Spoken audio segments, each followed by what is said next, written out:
नमस्कार, जय श्री कृष्णा। स्वागत करता हूं मैं आपका अपने चैनल कुंडली शास्त्र में। कन्या राशि, कन्या लग्न, कुछ बड़े बदलाव है। एक तो आप ही के लग्न से आपकी राशि पे बदलाव है और साथ ही के अंदर आप लोगों के लिए जो भाग्यश बनते हैं उन्होंने राशि परिवर्तन किया है, लेकिन इतना ही पर्याप्त नहीं है। कुछ ऐसे छोटे छोटे बदलाव हैं जो दिखाई नहीं दे रहे हैं, लेकिन उनका प्रभाव बड़ा ही जबरदस्त पड़ने वाला है। इसी के ऊपर आज हम बात करेंगे।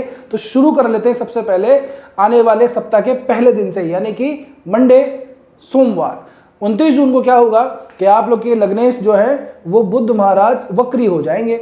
वक्री कोई ग्रह जब हो जाता है तो वो ऐसा प्रतीत होता है कि वो रिवर्स चल रहा है, यानी कि जब हम आकाश में देखते हैं बुध को तो उसकी गति हमें उल्टी दिखाई देती है। जब कोई ग्रह या कोई भी आपसे रिवर्स चले जाए, आपसे दूर चला जाए, तो आप तक पहुंचने में उसको समय ज्यादा लगेगा। जब समय ज्यादा लगेगा तो इसका मतलब प्रभाव डिले हो जाएगा। तो वक्री होने से यह प्रभाव पड़ेगा, लेकिन अभी वर्तमान में यही बुध जो है वर्गोत्तमी चल रहे हैं। अभी वर्गोत्तमी क्या बोला है, जब कोई ग्रह जिस राशि में है मेन चार्ट में नवमांश के अंदर देखें तो उसी राशि में मिल जाए तो कहते हैं कि ग्रह वर्गोत्तमी हो गया नवमांश में। तो जब कोई ग्रह वर्गोत्तमी हो जाता है तो अपने उच्च के बराबर के फल देता है। वक्री भी है और वर्गोत्तमी भी है। तो क्या है, आप लोगों के लिए लाभ भाव के अंदर है, बहुत ही जबरदस्त आप लोगों के लिए। तो वैसे भी समय चल रहा है, गुरु शुक्र बुध वर्गोत्तमी और हो गया है बुध, तीन शुभ ग्रह 11वें भाव के अंदर। अद्भुत समय, मैं कहूंगा अद्भुत। भाग्येश जाके लाभ भाव में बैठा है, ये भी अद्भुत समय है। तो आप लोगों के लिए तो मैं ये कहूं कि चारों उंगलियां जो हैं वो घी में है, पांचवी को थोड़ा बचा रखा है, ठीक है। उसके बारे में भी बात करेंगे। अब जैसे यहाँ पे वक्री होंगे तो देखिए क्या है, इस समय पे आपने कोई भी अपनी जो भी फाइल है या आपकी इंक्रीमेंट से रिलेटेड कोई चीज़ है, अपने प्रमोशन से रिलेटेड चीज़ है, चाहे आप सरकारी सेवा में हो चाहे आप निजी सेवा में हो, प्राइवेट जॉब करते हो या फिर गवर्नमेंट जॉब करते हो, अपना व्यवसाय भी चलाते हो, तो कोई भी आपका काम है जो आगे आपने प्रोसेस कर रखा है उसमें थोड़ा सा विलंब हो सकता है। लेकिन वक्री होने के वजह से तो ये प्रभाव है, वर्गोत्तमी होने की वजह से ये होगा कि उसका परिणाम आपको जल्दी मिल जाएगा और शुभ प्राप्त होगा, ठीक है ना। आपके लग्नेश बनते हैं बुध महाराज और साथ साथ में आपके दशमेश यानी कर्म भाव के स्वामी भी बनते हैं। कर्मेश जाकर के वर्गोत्तमी होकर वक्री बैठा लाभ भाव के अंदर आपको करियर से संबंधित अच्छी अपॉर्चुनिटी देगा। यदि इस समय पर थोड़ा डिले हो जाए ना तो घबराना मत, परिणाम जरूर से मिल जाएगा, ठीक है। इसके अलावा ये कर्क राशि है और बुध और चंद्रमा इन दोनों की खास ट्यूनिंग बैठती नहीं है। तो स्पेशली मैं कहूँ कि थोड़ा सा अगर ऐसा है कि कुछ स्किन प्रॉब्लम आ रही है या फिर आपके बच्चों से संबंधित कोई स्किन प्रॉब्लम है, कोई एलर्जी है, कोई मौसम से है, डस्टिंग से है, तो थोड़ा सा इन चीज़ों का ध्यान रखिएगा। दृष्टि पड़ती है बुध की यहाँ पे, अभी गोचर भी होगा चंद्रमा का, दोनों समसप्तक होंगे तो थोड़ा सा प्रभाव यहाँ पे पड़ सकता है। इसके अलावा ज़्यादा टेंशन लेने की बात नहीं है। अब आगे बढ़ते हैं, 1 जुलाई आएगा। 1 जुलाई को क्या होगा दिखने में तो सब कुछ ऐसा का ऐसा ही है, लेकिन 1 जुलाई को जो शुक्र है वो आश्लेषा नक्षत्र के चौथे चरण में प्रवेश करेंगे और जैसे ही ये आश्लेषा नक्षत्र के चौथे चरण में जाएंगे नवमांश के अंदर ये उच्च के हो जाएंगे, मीन राशि में प्रवेश करेंगे। नवमांश में मीन राशि में दिखाई देंगे। वही वाली बात जो मैंने कहा, नवमांश में जब कोई ग्रह उच्च का हो जाए या वर्गोत्तमी हो जाए तब वो अपने उच्च के बराबर के फल देता है। आपके लिए शुक्र सप्तम भाव के अंदर उच्च के हो रहे हैं तो ये आप लोगों के लिए बेनिफिट लेकर के आ रहा है। अब यहाँ पे एक बहुत ज़बरदस्त सा पेच है। वीडियो में व्यवधान के लिए थोड़ी क्षमा चाहता हूँ, कुछ इंपॉर्टेंट बात आप लोगों से करनी है। अव्वल तो ये कि जो लोग कंसल्टेशन फीस नहीं दे सकते, हमको नहीं किसी को भी, वैसे तो हमारी काफ़ी जेन्युइन रहती है, वो लोग अपना प्रश्न कमेंट बॉक्स में लिख दीजिए। Q&A सेशन जब भी होगा आपके प्रश्न को ले लिया जाएगा। अभी थोड़ा समय लग रहा है लेकिन आपके प्रश्न को ले लिया जाएगा। दूसरी बात यह है कि जब भी आप कोई भी वीडियो देखिए, राशि फल का, लग्न फल का, मेरा ही नहीं किसी का भी देखिए, तब आपको कुछ काम करना चाहिए। सबसे पहले तो आप अपनी पत्रिका उठाइए, उसके बाद में ग्रहों की स्थितियां देखिए और फिर उसके बाद में अभी देखिए किस ग्रह की दशा, अंतरदशा, प्रत्यंतर दशा चल रही है, उनसे संबंधित ग्रह गोचर को फॉलो कीजिए, ज़्यादा सटीक परिणाम प्राप्त होंगे। तीसरी बात, जो भी सामान्य रूप से उपाय बताए जाते हैं वो एक सामान्य प्रवृत्ति के उपाय हैं। आपकी पत्रिका के ऊपर कौन सा उपाय लागू होता है, आपको कौन सा काम करना चाहिए, ये आपकी पत्रिका देखने के बाद ही ज्ञात किया जा सकता है।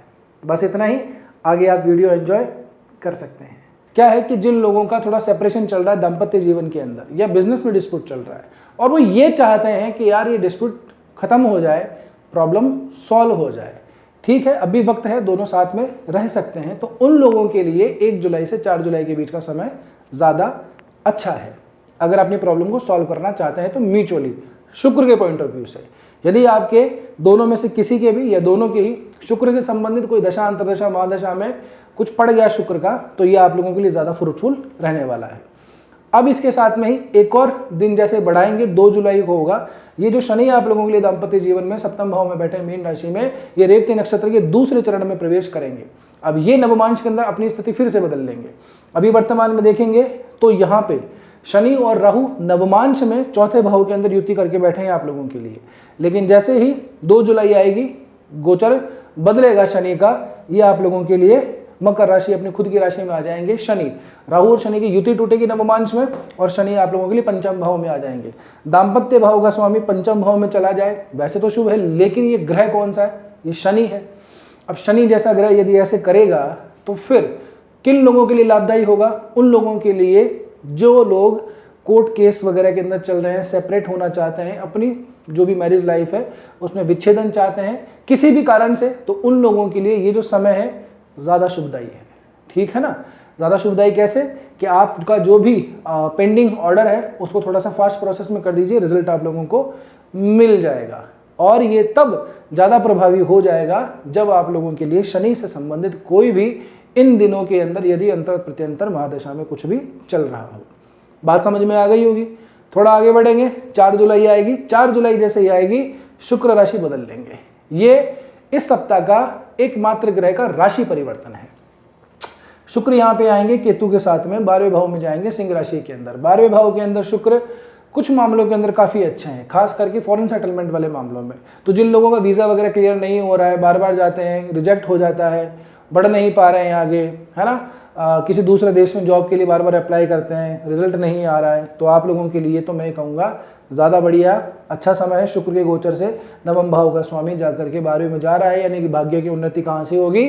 भाग्य की उन्नति अपने स्थान परिवर्तन करने के बाद में होगी। जो लोग ट्रांसफर भी चाह रहे हैं अपनी जॉब के अंदर, उन लोगों के लिए भी शुक्र का ये गोचर लाभदायी रहने वाला है। केतु यहाँ पे ऑलरेडी बैठे हैं तो नीरसता जैसी चीज़ें दे रहे होंगे। वैसे भी ये जो केतु ग्रह है मुक्ति के ग्रह है, शुक्र के यहाँ पे आने से थोड़ी नेगेटिविटी यहाँ पे सॉर्ट आउट होगी। शुक्र का 12वें भाव में जाना इतना बुरा नहीं माना जाता। वैसे भी आप लोगों के लिए भाग्यश है, तो डिस्टेंस यात्राएं दिखाता है और उससे आप लोगों को लाभ ही मिलेगा, तो टेंशन मत लेना।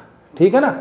अब बच गया वैसे एक मंगल, तो मंगल महाराज भी 4 जुलाई को जो रोहिणी नक्षत्र में प्रवेश करेंगे, तो ये भी अभी वर्तमान में तो मीन राशि में चल रहे हैं, लेकिन नवमांश की बात कर रहा हूँ मैं। नवमांश में ये मूल त्रिकोण की राशि में आ जाएंगे 4 जुलाई के बाद में आप लोगों के लिए 8वें भाव के अंदर। तो थोड़ा सा मंगल के पॉइंट ऑफ व्यू से सावधान रहिएगा, क्योंकि वैसे भी मंगल की मूल त्रिकोण की राशि है।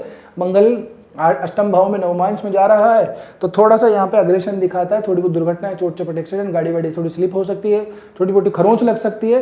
बस इतना ध्यान रखिएगा। ज़्यादा सावधान उन लोगों को रहना है जिनका मंगल का दशांतर दशा में कुछ चक्कर पड़ रहा है। ठीक है? अब थोड़ा चंद्रमा के गोचर से देख लो। चंद्रमा धनु राशि में शुरू के 3 दिन में चौथे भाव के अंदर, इनका नैसर्गिक भाव है वैसे तो ये, तो यहाँ पे मित्रगत होकर के चीज़ों के लिए ठीक ही है। सूर्य चंद्रमा समसप्तक होंगे आमने सामने। पूर्णिमा शुक्ल पक्ष इस तरह का थोड़ा समय रहेगा। शुक्ल पक्ष तो हो चुका, अब ये कृष्ण पक्ष का समय आएगा। तो यहाँ पे चंद्रमा के पॉइंट ऑफ व्यू से चीज़ें ठीक हैं।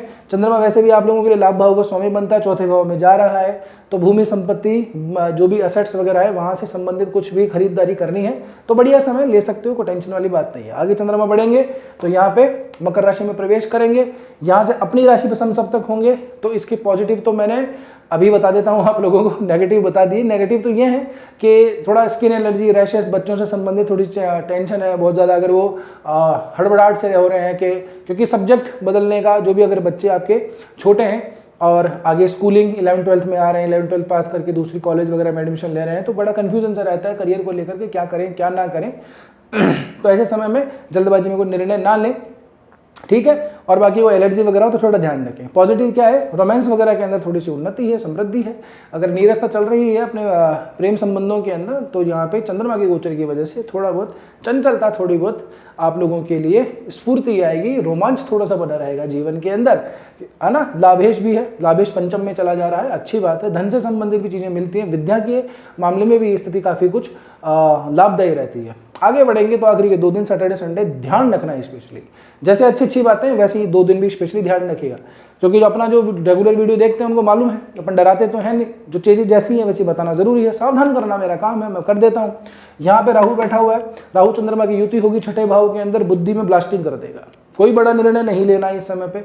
और इन दोनों ग्रहों से संबंधित यदि अभी वही दशांतर दशा का कोई खेल है तो स्पेशली ध्यान रखिएगा अभी पे, ठीक है ना। स्टॉक वगैरह में इन्वेस्ट नहीं करना। वैसे तो सैटरडे संडे पड़ेगा तो वैसे भी स्टॉक मार्केट बंद रहता है, तो बहुत ही बढ़िया है। पैसे वैसे का लेन देन भी नहीं करना है इस टाइम के अंदर, ठीक है। नींद वींद नहीं आएगी, रातों को नींद उड़ जाएगी, बहुत लेट तक सोएंगे। अभी अगर वैसे ही चल रहा होगा आप लोगों के लिए तो क्योंकि राहु बैठा हुआ है यहाँ पे, चंद्रमा और आ जाएगा तो और वैसे ही ओवर थिंकिंग में चले जाएंगे, बहुत ज़्यादा अपने आप को जो है एंथुसियाज्म महसूस करेंगे, है ना। कहते हैं कि अति उन्माद में आकर के कोई फैसला ना कर लें।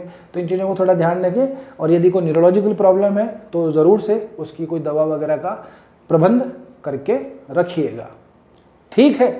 तो उम्मीद कर रहा हूँ यहाँ तक पहुँचे हो तो वीडियो ठीक ही लगा होगा। वीडियो ठीक लगा तो लाइक भी कर दिया होगा। अब रुक जाइए 1 मिनट के लिए।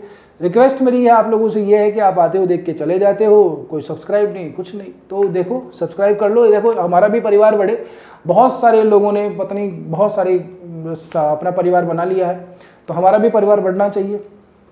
तो कृपया करके सब्सक्राइब जरूर से कर लीजिएगा। और रिक्वेस्ट प्रार्थना मेरी आप लोगों से हमेशा रहती है कि जितना हो सके इस वीडियो को हाइप दे दीजिएगा। बस आज के वीडियो में इतना ही, मिलते हैं अगले वीडियो में। तब तक के लिए स्वस्थ रहिए, मस्त रहिए, अपना और अपनों का ध्यान रखिए। जय श्री कृष्णा, जय श्री राम, हर हर महादेव, जय गौरी शंकर।